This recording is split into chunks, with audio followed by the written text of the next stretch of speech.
Just a quick setup. This is the shelter beyond this fence where the 2,000+ migrants that began a trek from Honduras on January 15th have ended up. We are on the border with Texas, just a couple of miles up to the Rio Grande River across from that, Eagle Pass, Texas. But this police force, show of force that you're seeing behind me is a bit of a containment, law enforcement is telling us, trying to keep the migrants who may realize now that they've gotten to their final destination and they're being kept inside for security purposes.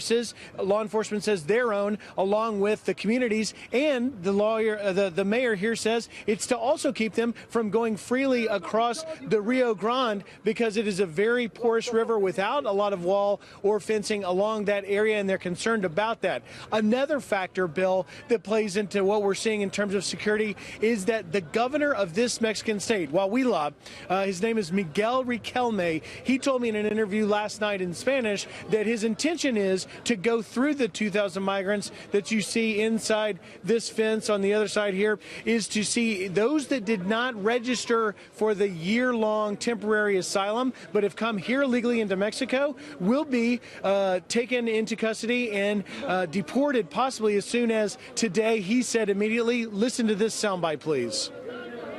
In coordination with the federal government, we are seeing if tomorrow the Immigration Institute can come and work through all the papers, and those that don't have the right to be here to return immediately them to their place of origin.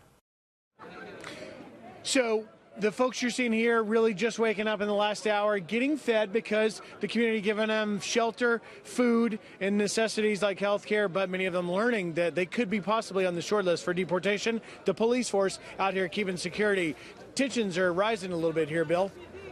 Griff, watch it for us. Thanks. Mexican side of the border, Griff Jenkins.